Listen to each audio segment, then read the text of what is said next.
নমস্কার বন্ধুরা, শুভ সন্ধ্যা। আমি সুধা, আপনারা দেখছেন সুধা রান্নাঘর। তো আবারও চলে আসলাম নতুন ধরনের একটি ঠান্ডা ঠান্ডা রেসিপি নিয়ে। এই গরমের মধ্যে সন্ধ্যাবেলা যদি আমের এরকম একটা ঠান্ডা রেসিপি থাকে তাহলে কিন্তু আর কিছু দরকার হয় না, একদম মন প্রাণ জড়িয়ে যায়। তো চলো নেক্সট শুরু করছি। কেমন লাগে ভিডিওটা অবশ্যই কমেন্টে জানাবে। আমার চ্যানেলে যদি নতুন হয়ে থাকেন চ্যানেলগুলো সাবস্ক্রাইবার করবেন। যারা ইউটিউব থেকে দেখছেন চ্যানেলটি সাবস্ক্রাইবার করবেন, যারা ফেসবুক থেকে দেখছেন পেজটিকে ফলো করে পাশে থাকবেন। চলুন, নতুন ধরনের খুব সহজে একটি রেসিপি তৈরি হয়ে যাবে ঠান্ডা ঠান্ডা। চলুন, এখানে আমি হাফ লিটার দুধ নিয়ে নিয়েছি। দুধটা প্রথমে আমি গরম করে নেব। এখানে দুটো আম নিয়ে নিয়েছি, একটা আম আমি ছাড়িয়ে নেব। ছাড়িয়ে নেব বলতে কেটে নেব।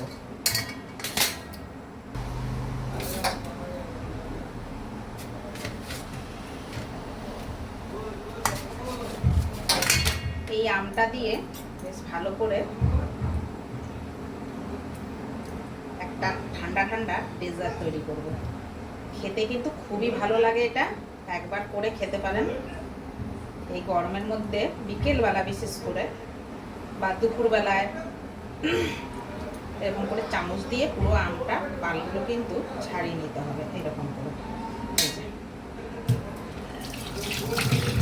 এই যে আমটা পুরো ছাড়িয়ে নিচ্ছে এরকম করে। আমটা ছাড়ানো হয়ে গেছে, আমি এই মিক্সি বোলটা নিয়ে নিচ্ছি।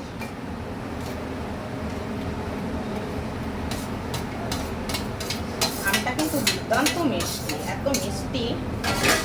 এবার আমি এটা পেস্ট করে নিয়ে চলে আসবো, কিন্তু এটায় কোনো রকম জল ব্যবহার হবে না। দুধটা কিন্তু ফুটে গেছে, এই দুধটা আমি আর একটু ফুটিয়ে নেবো বেশ ভালো করে। আমার দুধটা কিন্তু গরম হয়ে গেছে, আমি এবার ঢেলে নেব এটা। এই যে আমটা কিন্তু আমি একবারে পেস্ট করে নিয়ে ফিরে এসেছি। কড়ার ভিতরে আমের পালটা দিয়ে দেব।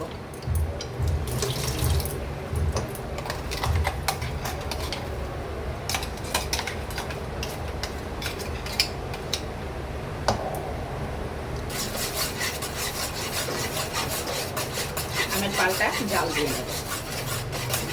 এর মধ্যে দিয়ে দেবো বেশ খানিকটা চিনি।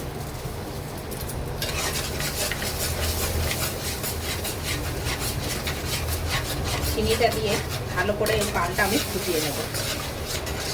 আমের পানটা আমার রেডি হয়ে গেছে। দুটো গ্লাস আমি নিয়ে নিয়েছি, কাচের গ্লাস, একদম পরিষ্কার করে ধুয়ে। এবার ডেজার্টটা আমি তৈরি করব। কি করে কিভাবে তৈরি করি দেখতে থাকুন। প্রথমে আমি দুধটা ঢেলে নেব।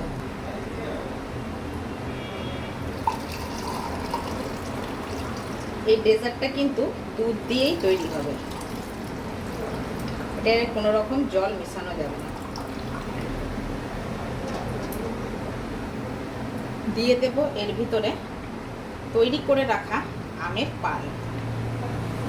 2 চামচ দিলাম, দিয়ে এবার এটা নাড়িয়ে দেবো এরকম। এর মধ্যে দিয়ে দেব বেশ খানিকটা বরফ।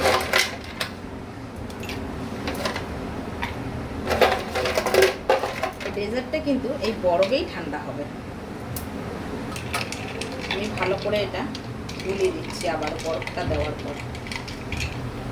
দিয়ে এইবার দিয়ে দেব কিছুটা কুচনো আম। অবশ্যই আমটা কিন্তু ব্যবহার করতে হবে। দিয়ে দেব উপর দিয়ে কনডেন্স মিল্ক।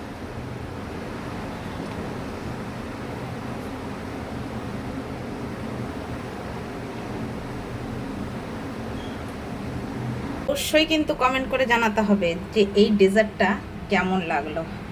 তো অবশ্যই দেখতে পাচ্ছেন যে কত সুন্দর একটা ঠান্ডা ঠান্ডা ডেজার্ট তৈরি হয়ে গেল। আশা করি ভালো লেগেছে। যদি ভালো লাগে না লাগে অবশ্যই কমেন্ট করে জানাবেন।